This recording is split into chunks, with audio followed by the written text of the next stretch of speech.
Hai semuanya, gimana kabar kalian? Semoga selalu dalam keadaan baik. Jadi welcome back di Andre Grace Channel dan ini adalah segmen analisa pagi, segmen di mana kita akan mengulas untuk update news dan juga pergerakan dari market, khususnya market dari Bitcoin. Teman-teman, hari ini kita berada di tanggal 13 September 2024. Seperti biasa kita akan mulai pembahasannya dari kalender ekonomi. Jadi sedikit review tentang beberapa sentimen dan juga news yang kita temukan di perdagangan kemarin. Teman-teman, kemarin ada sentimen yang sangat-sangat penting dari European Central Bank terkait dengan keputusan suku bunga di sana. Ternyata Bank Sentral Uni Eropa itu secara resmi menurunkan suku bunganya dari sebelumnya 4,25% diturunkan teman-teman sampai titik terendahnya itu di 3,65%. Jadi kemarin sih pemberitaannya adalah dipangkas 25 basis point. Itu berarti antara range 4,25 sampai 4%. Tapi ada semacam titik terendah yang kemungkinan bank-bank besar di sana menawarkan suku bunga sampai 3,65%. Kurang lebih seperti itu, dan kalau kita melihat dari impact terhadap market terkait dengan sentimen ini, tidak ada kenaikan yang lumayan signifikan karena kenaikan justru sudah terjadi 24 jam sebelum berita terkait dengan pemangkasan suku bunga dari Bank Sentral Eropa ini. Ini merupakan pemangkasan suku bunga kedua kalinya untuk Bank Sentral Eropa yang sebelumnya sudah dilakukan sekitar 2 bulan yang lalu. Gitu. Dan kemarin kita juga dapat terkait dengan data jobless claim Amerika Serikat di mana klaim pengangguran mengalami kenaikan, inflasi core-nya itu mengalami kenaikan dari 2,3% menjadi 2,4%, sementara dari PPI reguler secara year on year itu turun dari 2,1 turun menjadi 1,7%. Ini merupakan sebuah sentimen bagus karena inflasi secara keseluruhan sih mengalami penurunan meskipun core-nya ini memang masih cenderung tinggi. Teman-teman, kemarin juga ada ECB press conference ya, atau pidato dari European Central Bank terkait dengan kebijakan suku bunga ke depannya yang akan diambil. Ada Presiden Christine Lagarde yang speech di perdagangan kemarin. Dan hari ini teman-teman kita akan dapat beberapa sentimen data yang mungkin akan memberikan pengaruh. Tapi sebenarnya sih untuk rilis data hari ini nggak terlalu gimana-gimana. Mungkin impact-nya terhadap market cenderung biasa aja. Jadi hari Jumat ini akan ada data terkait dengan export price index dari Amerika Serikat. Lalu ada beberapa negara bagian kayak Michigan inflation. Hari ini kita juga akan dapat datanya ya. Ini datanya ini agak malam di jam 19.30 sampai 21 WIB. Itu dari Amerika Serikat, tapi kalau dari Uni Eropa nggak terlalu signifikan sih karena kita lihat akan ada Eurogroup meeting jam 5 sore nanti. Ya, itu sih teman-teman. Minggu depan kita akan dapat data yang sangat penting terkait dengan keputusan suku bunga dari Bank Sentral Amerika Serikat yang paling dinantikan, teman-teman. The Fed, apakah bakalan pangkas suku bunga 25 basis point atau justru 50 basis point? Kalau kita lihat dari rekor saat ini, probability untuk The Fed memangkas suku bunga 25 basis point itu menurun sebanyak 64%. Sementara probability untuk memangkas suku bunga sampai 50 basis point justru meningkat ke 35. Ini adalah something yang interest, teman-teman. Sesuatu yang sangat-sangat menarik. Karena kalau kita lihat dari data kemarin, ini data kemarin ya, di mana peluang The Fed untuk memangkas suku bunga 25 basis point adalah 87%. Per video ini dibuat, sudah berubah lagi, teman-teman.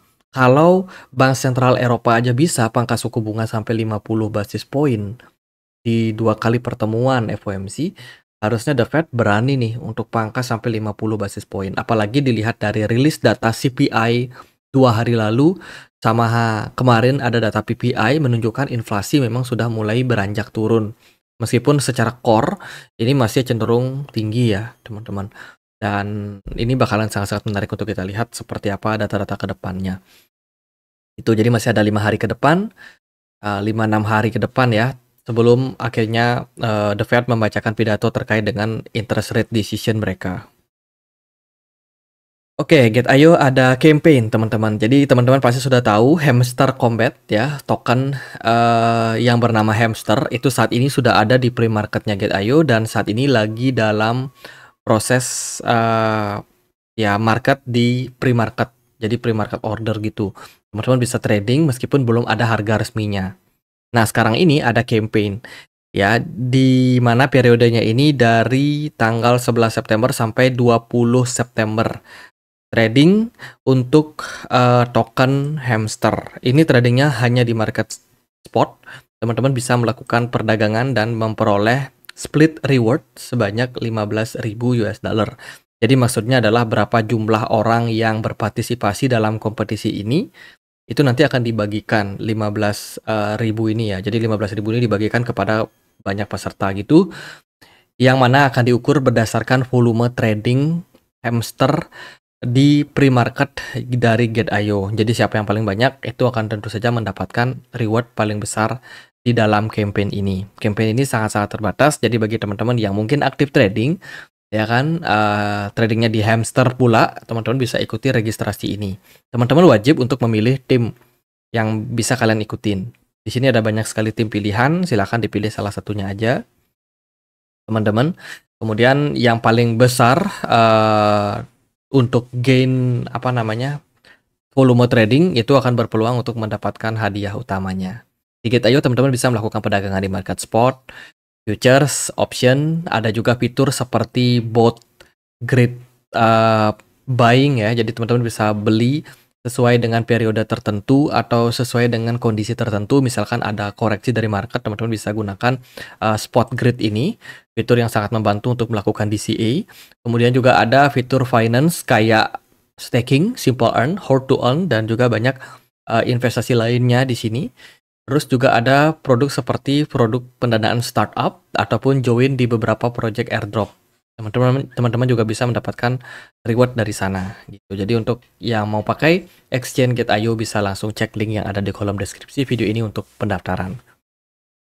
Next, di berita yang lain, kemarin ada UK yang introduce untuk undang-undang terbaru terkait dengan klasifikasi aset kripto seperti Bitcoin, NFT sebagai sebuah personal property. Sebenarnya sih terkait dengan regulasi ini sudah dibahas tahun lalu. Cuman kemarin itu kayak lebih ditekankan atau lebih diperjelas aja tentang regulasi ini. Jadi kripto di sana diakui sebagai properti, bukan sebagai komoditi. Dan menurut saya ini cukup relate ya, karena Bitcoin sendiri merupakan salah satu aset yang punya keunikan tersendiri. Termasuk juga NFT yang sangat-sangat personal dan tidak bisa di-copy oleh siapapun, teman-teman, karena datanya sudah valid, tercatat semuanya di blockchain. Jadi kalau ini digolongkan sebagai sebuah properti, ya jadi intellectual property ya kurang lebih.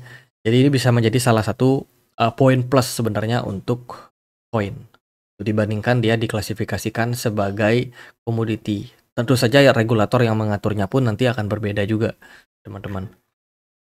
Itu jadi intinya Bitcoin dan kripto NFT itu sudah dianggap sebagai properti, personal property yang legal di Inggris. Berita bagus.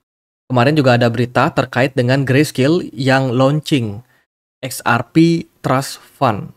Ini mirip kayak ETF ya, ETF XRP.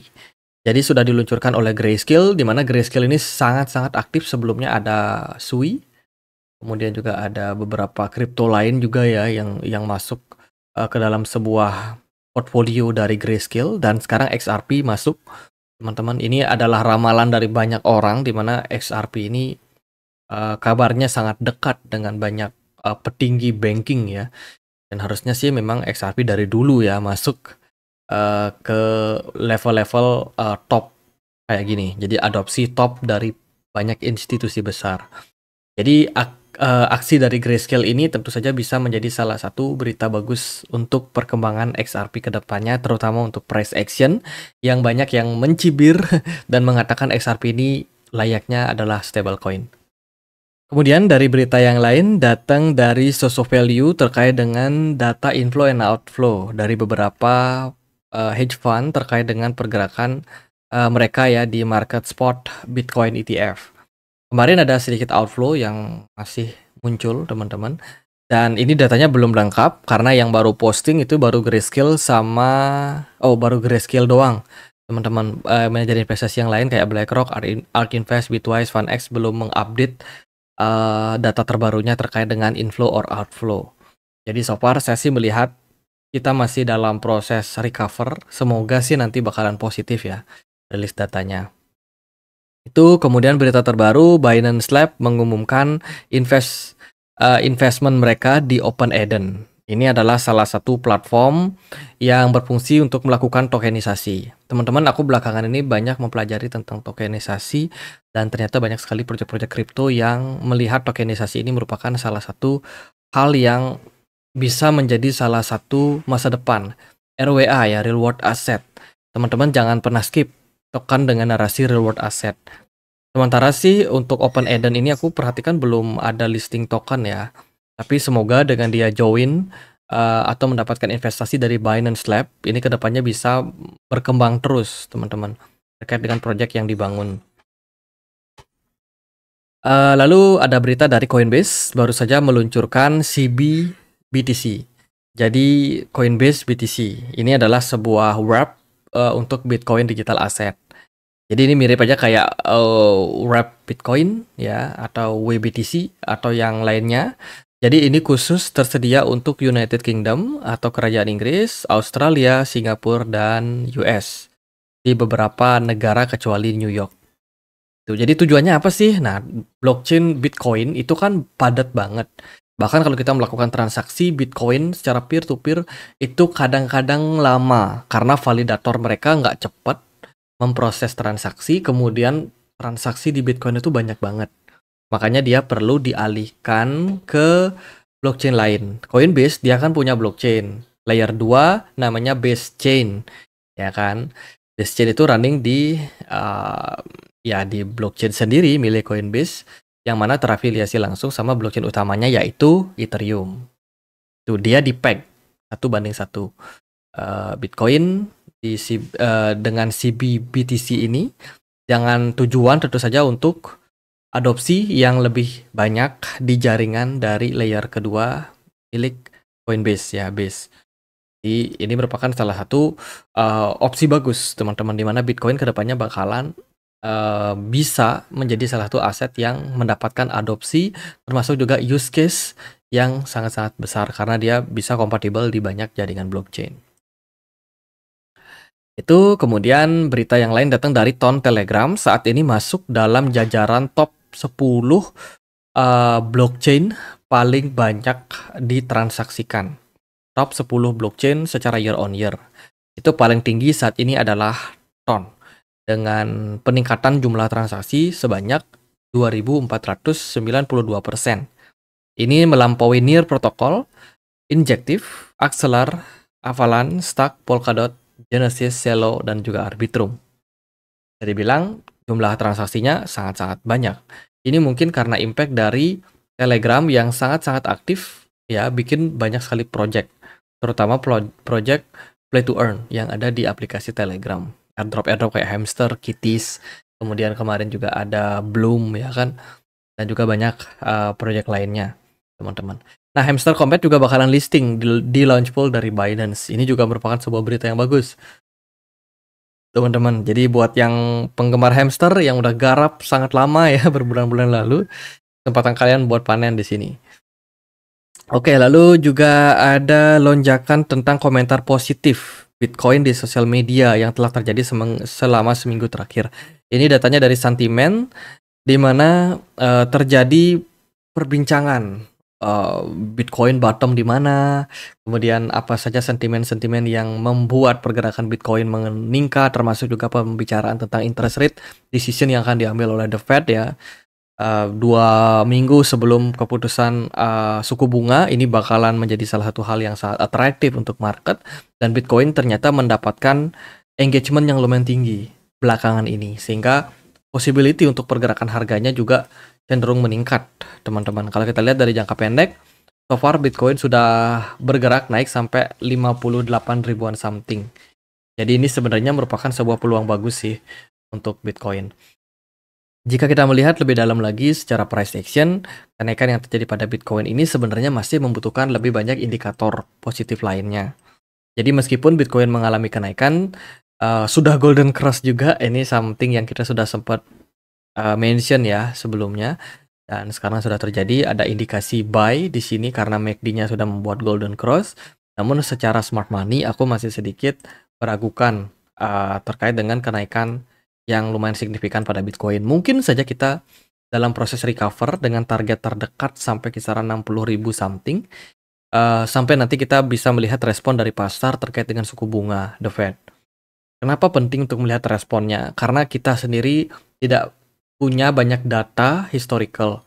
Kalau kita merujuk kepada data historical di tahun 2020 kemarin, 2021, 2020 ya, ketika The Fed mulai memangkas suku bunga karena untuk menunjang perekonomian sebab ada COVID ya, waktu itu pergerakan Bitcoin cenderung masih korektif guys.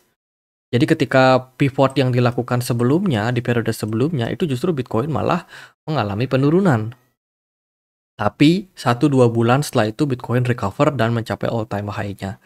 Jadi sangat-sangat cepat. Dan apakah hal tersebut terjadi mengingat kita juga sudah melalui yang namanya halving Bitcoin.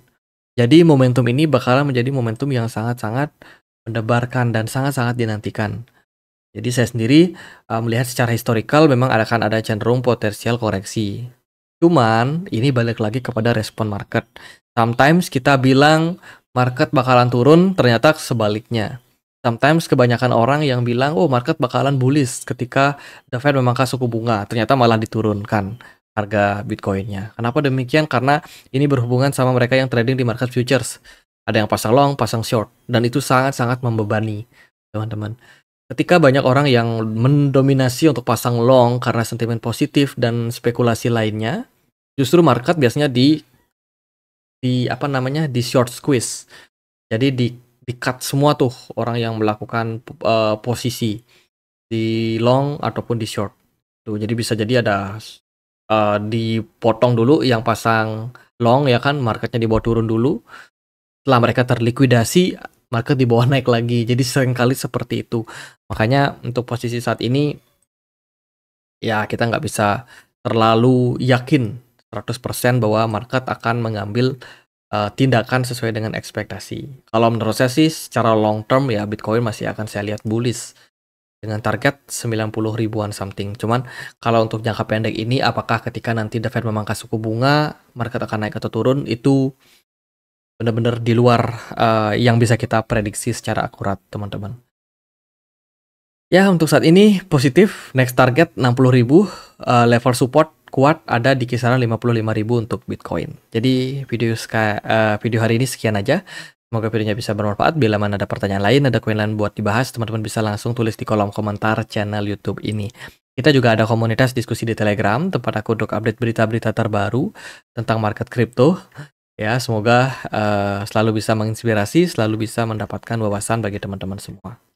Oke, sekian aja akhir kata saya Andri. Makasih.